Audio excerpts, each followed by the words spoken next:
अरे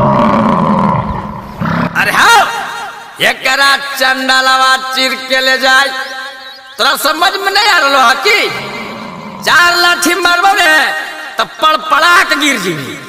अरे ये आवाजवा लगा है हमारे ला भरवा के है ताई भैंस चरावा है के मैया मैया मैया ये कौन सी कर रहे है ये कौन है के मैया। अरे हम तो पहल का पापा यो बेटा एने आओ।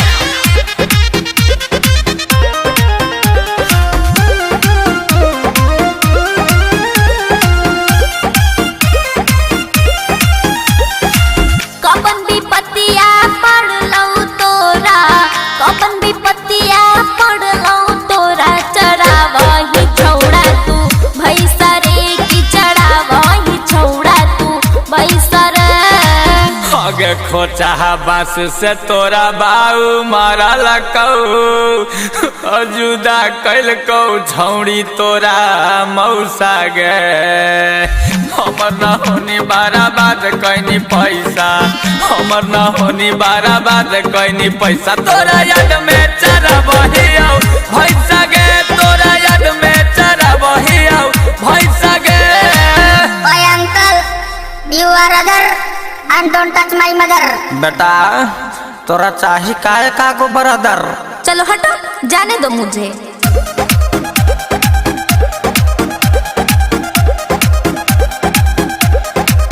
हे गे बोला हौ अंग्रेजी छौड़ा कहाँ तू पढ़नी गे कौची खा के गोरे गोरे बेटा जाला मैनी गे।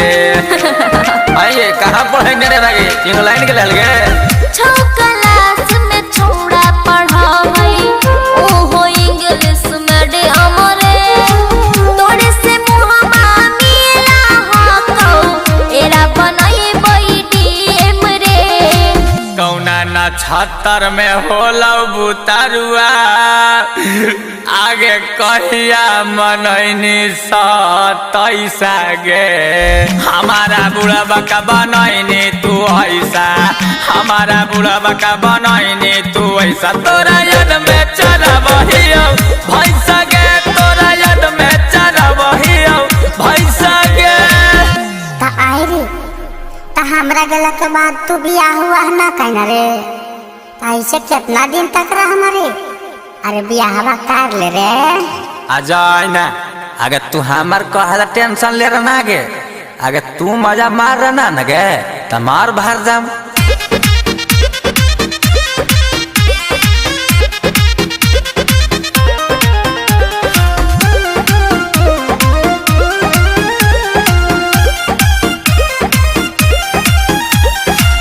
मान ले कहन मार छौड़ा कर ले बियाहवारे ना तो दुनिया कहतो तोरा अगला बौरवा रे। हाँ तू बोल मी ना अभी अभी तोरा मिल लगे जादे चिबा के नहीं बोल गे छौड़ी निकल हम हमा से गहरी गे तोरे नाम में रहब कुआरे हम कुंदन बिहारी गे आगे हमारे साथे कोइनी सभे कारा मामा तो बतावे में शरम कैसा गे करना लाला संगे लेगे नहीं खोइछा करना लाला संगे लेगे नहीं खोइछा तोरा याद